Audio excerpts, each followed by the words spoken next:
नाम है Aditya and I'm selected as an assistant section officer in CSS. I have qualified SSC CGL 3 times and I am an author of Learn to Love Maths. These are some of my books and I have an experience of 6 years of teaching in the field of SSC CGL. अब इतना detailed introduction देने की ज़रूरत इसलिए पड़ी ताकि इस video में जो भी बातें आपको बताई जाएं उसको आप बहुत ध्यान से समझें।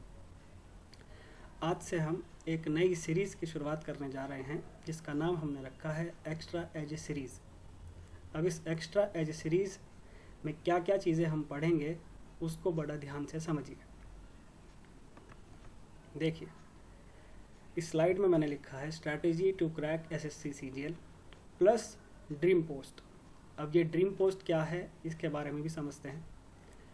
सबसे पहले तो extra edge series is only for, अब ये ओनली क्यों लगाया है इस बात पर भी ध्यान देना है। अभी only for SSC CGL, CDS, CAPF and CSAT. अब ये जो सीरीज़ है इसका काम क्या है? This series will boost your preparation to get extra marks for your dream job. थोड़ा डिटेल में समझते हैं। हर साल लगभग 25 लाख बच्चे एसएससी सीजीएल का फॉर्म भरते हैं। इन 25 लाख एस्पिरेंट्स में से 15 लाख एस्पिरेंट्स ऐसे होते हैं जो प्री के एग्ज़ाम तक पहुंचते हैं, यानी कि अपीयर होते हैं। इन 15 लाख में से लगभग 1.5 लाख बच्चे ऐसे होते हैं जो प्री क्वालिफाई करके मेंस तक पहुंचते हैं, और इन 1.5 लाख बच्चों में से भी 50,000 बच्चे ऐसे होते हैं जो एसए के एग्ज़ाम तक पहुंचते हैं। अब सीजीएल 2019 से तो जो बच्चा मेंस लिख रहा है उसी को एसए लिखने का भी मौका मिल रहा है, पर एसए की कॉपी उसी की चेक होगी जो मेंस क्वालिफाई करेगा। ठीक है, मान लेते हैं आप इन 50,000 बच्चों तक भी पहुंच जाते हैं। अब इन 50,000 में से भी 30,000 बच्चे ऐसे होंगे जो डॉक्यूमेंट वेरिफिकेशन, यानी कि जो हमारा लास्ट स्टेप है, यानी कि जो टाइपिंग टेस्ट और कंप्यूटर प्रोफिशिएंसी टेस्ट को भी पार कर कर पहुँचेंगे। ऐसे कितने बच्चे होंगे? 30,000। पर अब ध्यान देने वाली बात क्या है, इन 30,000 बच्चों में से केवल जॉब कितने बच्चे ले जाएंगे? 10,000 बच्चे। यानी कि अभी भी 20,000 बच्चे ऐसे हैं जो कि प्री क्वालिफाई कर चुके हैं, मेंस क्वालिफाई कर चुके हैं, एसए क्वालिफाई कर चुके हैं, यानी कि वो एक बहुत अच्छे डिजर्विंग कैंडिडेट हैं, पर फिर भी उनको जॉब नहीं मिलने वाली। उनके बारे में भी बात करेंगे। तो इन 20,000 बच्चों को अभी थोड़ी देर साइड में रखते हैं, अगली स्लाइड में इनके बारे में बात करते हैं। अभी बात करते हैं इन 10,000 बच्चों की, यानी कि अभी इस वीडियो में हम बात करने वाले हैं उन डिज़र्विंग कैंडिडेट्स की जो वो 10,000 बच्चे हैं जो बहुत सी मेहनत करके, जो बहुत सा पढ़ के, मैथ्स, रीजनिंग, जीएस सब कुछ पढ़ने के बाद, इंग्लिश पढ़ने के बाद इन 10,000 में आए हैं। अब ध्यान देने वाली बात क्या है, यहाँ पर क्या लिखा है देखिए ज़रा। एसएससी सीजीएल 2018 की अगर फाइनल कट ऑफ की बात की जाए तो एक्साइज इंस्पेक्टर जो कि एक 4600 ग्रेड पे की पोस्ट है, उसकी जो कट ऑफ गई है अनरिजर्व कैटेगरी के लिए वो है 579.7, और जो ऑडिटर इन कैग जो कि एक 2800 ग्रेड पे की पोस्ट है उसकी कट ऑफ देखी जाए तो वो है 577.4। मैं यहाँ पर क्या चीज़ बताना चाह रहा हूँ, मैं ये बताना चाह रहा हूँ कि दोनों पोस्ट में जो डिफरेंस है वो केवल कितने मार्क्स का है? 2.3 मार्क्स का। और इन दोनों की सैलरी में जो डिफरेंस है वो लगभग 30 से लेकर 35,000 का है। अगर आप एक 2800 ग्रेड पे की पोस्ट में हैं तो आपको 4600 ग्रेड पे की पोस्ट तक पहुंचने के लिए कम से कम 8 से लेकर 10 साल लगने वाले हैं। और आपको पता है कि हर साल जैसे जैसे कंपटीशन बढ़ रहा है एग्ज़ाम निकालना उतना ही ज़्यादा टफ होते जा रहा है।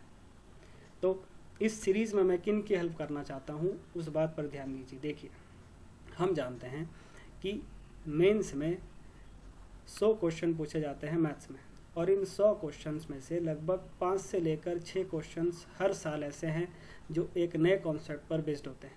नए कॉन्सेप्ट पर बेस्ड यानी कि ऐसा कॉन्सेप्ट जो आज से पहले कभी नहीं पूछा गया, यानी कि इन क्वेश्चंस को आपको वहीं बैठकर टैकल करना है, इन्हें सॉल्व करना है, और अगर आप इनको सॉल्व कर पाए तो आप बहुत से ऐसे बच्चों से आगे निकल जाएंगे जो कि आपके साथ इन 30,000 की रेस में थे।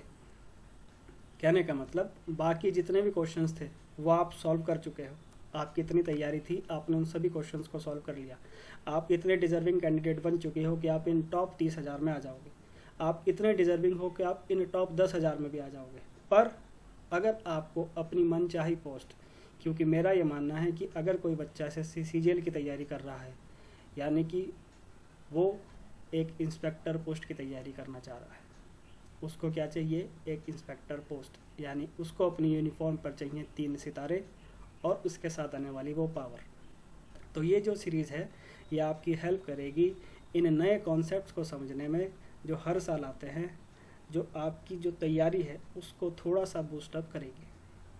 ठीक है, तो ये मैंने बात करी उन बच्चों के लिए जिनकी एक बेसिक तैयारी हो चुकी है, जो कुछ नए कॉन्सेप्ट्स ढूंढ रहे हैं। अब देखिए, इस सीरीज़ के अलावा हम और क्या बात करना चाह रहे थे? हम बात करना चाह रहे थे अब इन 20,000 बच्चों की। इन 30,000 में से 10,000 बच्चे ऐसे हैं जो किसी न किसी पोस्ट के लिए रिकमेंड हो गए, पर अभी भी 20,000 बच्चे ऐसे हैं जो डिज़र्विंग थे, पर लक की वजह से उनका नाम जो है वो फाइनल लिस्ट में नहीं आ पाया। तो इन सभी के लिए एक खुशखबरी है। दरअसल एसएससी की ऑफिशियल साइट पर एक नोटिफिकेशन आया है, मैं इसको डिस्क्रिप्शन बॉक्स में भी पिन कर दूंगा। दरअसल इसमें लिखा है candidates who appeared in the final stage of examination but not recommended. Final stage यानी कि जो 30,000 बच्चे हैं जो डॉक्यूमेंट वेरिफिकेशन तक तो आए, पर उन टॉप 10,000 में नहीं आ पाए जिनको रिकमेंड किया गया है किसी न किसी पोस्ट पर। तो जो ये 20,000 बच्चे हैं, इनकी जो इन्फॉर्मेशन है, इनका जो डाटा है वो पब्लिक कर दिया जाएगा वेरियस ऑफिशियल साइट्स पर, और ये जो वैलिड रहेगा वो वैलिड रहेगा 1 साल के लिए। इस नोटिफिकेशन को आप ध्यान से भी पढ़ सकते हैं, पर मैं इसका ओवरव्यू बता रहा हूँ कि ऐसी बहुत सी ऑर्गेनाइजेशंस और भी हैं एसएससी के अलावा, जो ऐसे कैंडिडेट्स को चाहती है जिनका क्वांट्स अच्छा हो, जिनका एप्टीट्यूड अच्छा हो, पर उनके पास टाइम नहीं है किसी भी एग्ज़ाम को कंडक्ट कराने के लिए। तो ऐसे ऑर्गेनाइजेशंस को रिकमेंड कर दिया जाएगा इन बच्चों का नाम जो डिज़र्विंग थे, बट बाय चांस और बाय लक वो रिकमेंड नहीं हो पाए वेरियस पोस्ट के लिए। इन 20,000 बच्चों के लिए, या फिर बोलें जो डिज़र्विंग कैंडिडेट्स हैं, उनके लिए बहुत अच्छी बात है और ये बहुत बड़ी खुशखबरी भी है। तो जितने भी डिज़र्विंग कैंडिडेट्स हैं, और ये केवल एसएससी के लिए नहीं है, ये रेलवे के लिए भी है और ये यूपीएससी के लिए भी है। तो ये बहुत अच्छा इनिशिएटिव मैं मानूंगा सरकार का उन बच्चों के लिए जो बहुत मेहनत करते हैं 2-2, 3-3 साल। मेरा जो एक्सपीरियंस है कि कैसे एग्ज़ाम को क्रैक किया जाए, उसके लिए हम 3 एग्ज़ाम्स को फोकस करके चल रहे हैं। एक तो एसएससी सीजीएल, इसका एक्सपीरियंस जो है सबसे ज़्यादा काम आएगा स्टूडेंट्स के लिए। देखिए, मैथ्स, इंग्लिश, रीजनिंग कुछ भी भारी नहीं है, पर एग्ज़ाम में जो वहाँ पर बैठकर जो प्रेशर है उसको कैसे टैकल करना है।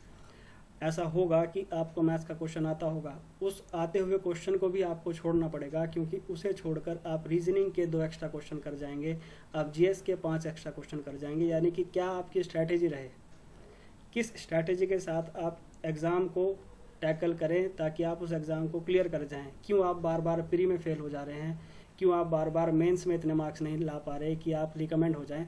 तो इन सभी जो भी आपकी छोटी छोटी गलतियां हैं, उन सभी को कैसे आप दूर कर पाएँ, मैं अपनी पर्सनल गाइडेंस से कोशिश करूँगा कि उनको आपको दूर कर पाऊँ। तो इसके लिए एक सेपरेट बैच मैं ऐप पर चला रहा हूँ। व्हाट्सएप ग्रुप जितने भी हमारे हैं, मैंने उन सभी पर लिंक दे दिया है। तो एक बैच तो हम एसएससी सीजीएल का लेकर चल रहे हैं, एक बैच लेकर चल रहे हैं हम उत्तराखंड एसआई का।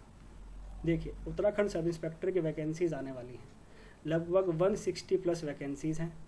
ये जितनी भी चीज़ें चल रही हैं ये सब नॉर्मल हो जानी है लगभग मई एंड तक, यानी मई के आखिरी तक 1 महीना हमारे पास है जिसमें हम ऑनलाइन इस एग्ज़ाम पर काम करेंगे। और उसके बाद अपने ऑफलाइन बैच में मेरी ज्वाइनिंग आती भी है, पर फिर भी वीकेंड यानी सैटरडे संडे में फ्री हूँ। जो भी बच्चे मेरे साथ ऑफलाइन बैच में जुड़े हैं, ये मेरा प्रॉमिस है आप सभी से कि कम से कम 10 से लेकर 15 दरोगा मैं अपनी पर्सनल गाइडेंस से इस बार बनाने जा रहा हूँ। चाहे मैथ्स हो, चाहे रीजनिंग हो, चाहे हिंदी हो, चाहे उत्तराखंड हो और चाहे जीएस हो, जो भी गाइडेंस होगी, पर शर्त यह है कि जैसा मैं बोलूँगा आपको उस तरीके से तैयारी लेकर चलनी है। इसके साथ साथ हम एक और बैच को फोकस करेंगे जो है एसएससी जीडी कांस्टेबल। अभी बहुत से बच्चे सेलेक्ट हुए हैं, अब दोबारा से इसकी वैकेंसीज आई हैं, तो इस पर फिर से हम मेहनत करेंगे और हमारी कोशिश रहेगी कि फिर से हम लगभग 20 से 25 बच्चे अभी सेलेक्ट भी हुए हैं, इस बार फिर हम लगभग 20 से लेकर 25 बच्चे इस बार फिर से हम सेलेक्ट करवा दें। किसमें? एसएससी जीडी कांस्टेबल में। हमारा जो स्टेट है बहुत ही छोटा है, इसमें जो कंपटीशन है बहुत ही लिमिटेड है, तो मेरा जो एक्सपीरियंस है एसएससी सीजीएल निकालने का, किस स्ट्रैटेजी से तैयारी की जाए और कैसे आसानी से एग्ज़ाम को क्रैक कर दिया जाए, मैं चाहूँगा कि आप सभी इसका फ़ायदा उठाएं। एसएससी सीजीएल में भी मेरी कोशिश रहेगी कि सीजीएल 2019 में है हमारे पास 3 से लेकर 4 बच्चे जो बहुत अच्छी रैंक इस बार स्कोर करने वाले हैं, जिनको मनपसंद जॉब मिलने वाली है, और मेरी कोशिश रहेगी कि सीजीएल 2020 में भी कम से कम 5 इंस्पेक्टर्स हम अपनी गाइडेंस से निकाल पाएँ। तो बस आपको करना यह है कि आपको मेरे साथ जुड़ना है रोज़ शाम को। अब ब्रेक हो गया है, 15 से लेकर 20 दिन का हमने ब्रेक ले लिया है। इस मई मंथ का बहुत अच्छे से यूज़ करते हैं। जहाँ तक लग रहा है जून में हमारे ऑफलाइन बैचेस फिर से रिज्यूम हो जाएंगे, तो ऑफलाइन बैचेस जैसे रिज्यूम हो जाएंगे बहुत अच्छी बात है, पर इस महीने का बहुत अच्छे से यूज़ करते हुए, आप सभी को गाइड करते हुए, जितने भी बच्चे हैं इन सभी का लिंक मैंने व्हाट्सएप ग्रुप में दे दिया है। जिस भी एग्ज़ाम की तैयारी आप करना चाह रहे हैं, मेरी पर्सनल गाइडेंस के साथ जुड़ना चाह रहे हैं, तो इन सभी रिस्पेक्टिव एग्ज़ाम्स के रजिस्ट्रेशंस हैं, उसको आप करवाइए और मिलते हैं आप सभी से बहुत जल्द। ठीक है, बातें और भी होती रहेंगी, पर इस वीडियो को ज़्यादा लंबा ना करते हुए आज की बातें इतनी ही रखते हैं। तो मिलते हैं बहुत जल्द। कल से ही अपनी एक्स्ट्रा एज सीरीज़ के लेक्चर्स को लेकर और साथ ही साथ इन 3 बैचेस को फोकस में रखते हुए और कोशिश करेंगे कि बहुत अच्छे रिजल्ट दे पाएँ हम आने वाले इन एग्ज़ाम्स में। तो तब तक के लिए थैंक यू वेरी मच।